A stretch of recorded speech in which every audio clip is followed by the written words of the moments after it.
Recovery Talk, Episode 10, Feeling Unworthy. It's time for the Share Recovery Podcast, where we bring you amazing life-changing success stories from addicts and alcoholics all over the world who share their inspiring journey in recovery. And now, here's your host, O.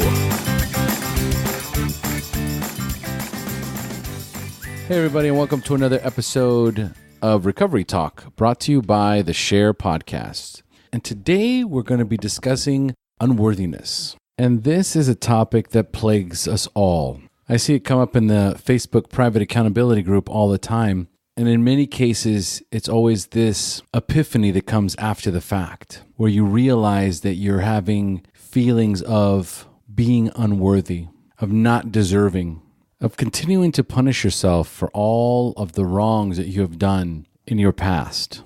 But for many of us, it starts way before we even started drinking and using. It started when we were children. At what age do we start to feel not good enough or not enough? If we look at each other as human beings, there's no difference between any of us. And from the moment we are born, we are introduced into the human race equal to everyone else. But as soon as we are old enough to process information, to recognize objects, and start to develop an identity, start to develop wants, needs, desires, the world around us starts to change. And the media play a tremendous role in how we value ourselves. The self-worth that we give ourselves is based on what we wear, what we look like. The world around us tells us who we are and what we're worth. So we start to attach our self-worth to the external things around us. And so then we move into our drug use, and we move into the chaos and the wreckage that we cause around us when we are out using. And we get into relationships, and we fight, and we hurt them, and we say things that we can never take back. And we cheat, and we steal, and we lie, and we do these horrible things that ruin these relationships. So now let's sit with that for a moment, and let's think about being 60 days clean and no longer having the drugs to drown out all the guilt, shame, and remorse that we feel. And you start going to meetings, and you get a sponsor, and you start working the steps. But this is a slow process. This takes time. You have to heal. And in the meantime, you are tortured by these thoughts. And you just feel like a piece of shit. And so we develop an identity crisis. And the stock in ourselves plummets. Our self-worth is non-existent. We don't feel worthy.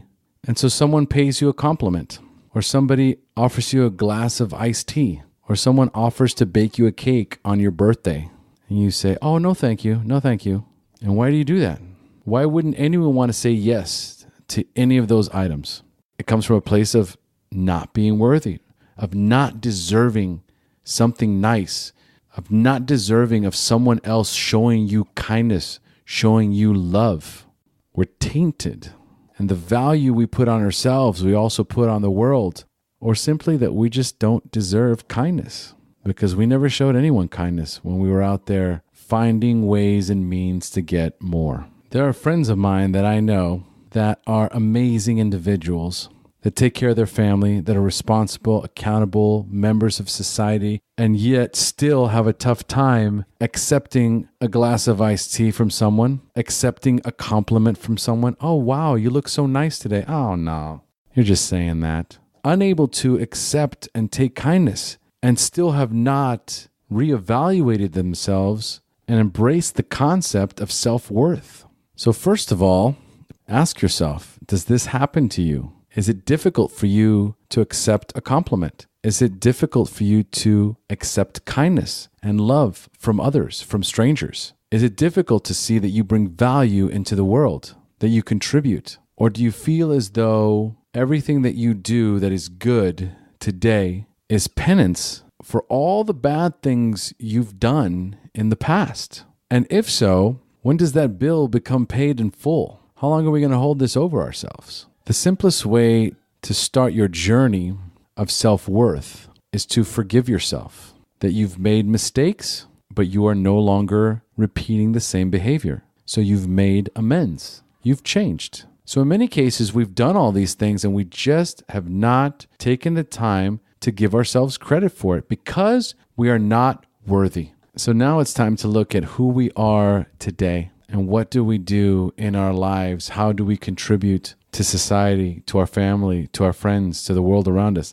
That's what gives you value. That's what gives you self-worth. When you donate your time and work at an orphanage, when you go to meetings and you carry the message, if you're married and you have children and you're raising those children with core values, with integrity, with discipline, with love, with caring, when you start contributing to your community, when you contribute to your family, when you contribute in your friendships, when you're there for the people that count on you, what is that worth? What is that worth to you? There are so many times when we're in trouble, when we need help, when we're struggling, when we have questions, when we have doubts, when we have fears, and we don't reach out. Because why would anyone want to listen to me anyway? Why would anyone want to hear my problems? Why would anyone care about what's going on with me? You're projecting based on what's inside of you. And for many of us, when someone calls us, we pick up the phone. We carry the message. We help. If you're in trouble, we listen. So why wouldn't we expect the same from our friends, from our family, and from the members in our community? The only difference is the value you place on them and the value you place on yourself.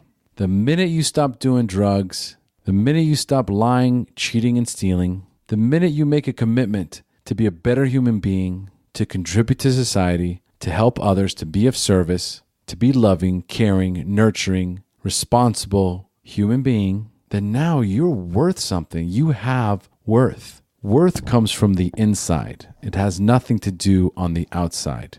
What you drive, where you live, what you wear, how much money you have, that does not define you. That is not your self-worth. That is your net worth. And when you think about someone who is genuinely concerned with you, cares about you, and wants to show you kindness, and you tell them no, you're depriving them of the opportunity of being generous, which is another wonderful attribute that we pick up along the way when we become the type of human being that has real value in this world. Don't deprive someone of the opportunity to be generous, to be loving, to be caring. It feels good to help others. It feels good to give to others. And why would we deprive anyone of that feeling? So the next time someone offers you kindness and your first instinct is to say, no, thank you, really ask yourself, where is that coming from and why? There are so many reasons why we are the way we are, why things happen to us in our lives, why we've experienced all the things we've experienced. There's good things that happen. There's bad things that happen. There's challenges. There's obstacles. And these are all opportunities to learn and grow as a person. It builds character, integrity, self-worth, and self-esteem. Think about the value you bring to this world with the experience that you have. I've interviewed so many people who should be dead today, including myself. And at the end of our interview, I always say, it's a miracle that you are alive today. What you've done, the places you've been, and the situations you've put yourself in, you should be dead. And the fact that you're not tells me one thing, that you have a purpose on this earth. And your purpose is to share your experience, strength, and hope with others who are struggling and are just as lost as you were in the depths of your addiction. Your value and your worth is unquantifiable because there's no telling how many people you can help simply by sharing your story. That is real value. Everything that happened to us is for a reason. And when we use those experiences to help others and to do the greatest amount of good, then you deserve every beautiful gift and miracle that this world has to offer. So enjoy and embrace because you deserve it. So I'm going to close with this Hindu fable that my wife told me about that she heard in yoga class. And is the story of Lord Hanuman. Now, Lord Hanuman was born with very special superpowers, but as a child, he abused those powers, and so to prevent him from hurting himself and others, the great sages of his time put a spell on him so that he would forget that he had these great powers, and from that moment, he would live his life as a normal human. And only in times of great need would Lord Hanuman be reminded of his powers so that he could fulfill his destiny as the great protector. And I know that when I heard that story, it immediately made me think of this topic of worthiness, of feeling unworthy. And that's all that it is. These are feelings, either feeling worthy or feeling unworthy. Hanuman never lost his powers. He was just put under a spell that made him forget. So for us as human beings, when we're born into this world, we are given these amazing gifts from our higher power. It's why we look different. It's why we sound different. It's why we each have very different and special skill sets. It's those gifts that allow us to contribute to the world. But as time goes on and things happen to us in our lives, and life itself beats us down, we forget just how amazing we are, that we possess these gifts that were given to us by our higher power. And because of all the bad things that have happened to us in our lives, we don't give ourselves permission to use these gifts, these character assets, these things that make us who we are, that make us special, that allow us to contribute to this world and make a difference. We forget about those. So I'm here to remind you that you have special gifts and special powers. And today you can step into that power and become the person you were always intended to be. You simply have to give yourself permission to be worthy. HP, baby. So thanks again for joining us on another episode of Recovery Talk. And for those of you that would like to participate in the Share Private Group, go to Facebook, go to the search bar, type in Share Private Group. Share is spelled SHAIR. The group will pop right up. Click on the join button. We'll add you immediately. Become a part of the solution.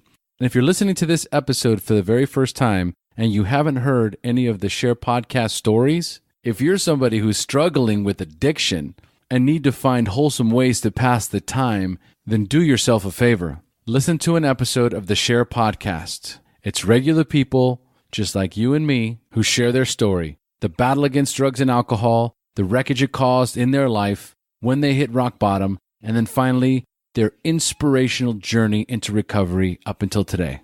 Sharing helps addicts in recovery. HP, baby. Thank you for joining us on the Share Recovery Podcast. To check out the show notes page on this interview or to thank our guests for sharing their story, go to www.thesharepodcast.com. While you're on the website, don't forget to sign up for our free newsletter to stay up to date on the latest news, podcasts, and interviews. Want to be one of our guests and share your story? Then go to our website and click on the Share Your Story button. We share our inspiring recovery stories every Tuesday, so subscribe to our show on iTunes or Stitcher Radio to get your free weekly download. We'll see you then. The opinions shared on this show reflect those of the individual speaker and not of any 12-Step Fellowship as a whole. And though we discuss 12-Step recovery and the impact it had in our lives, we do not promote or endorse any 12-Step Anonymous program.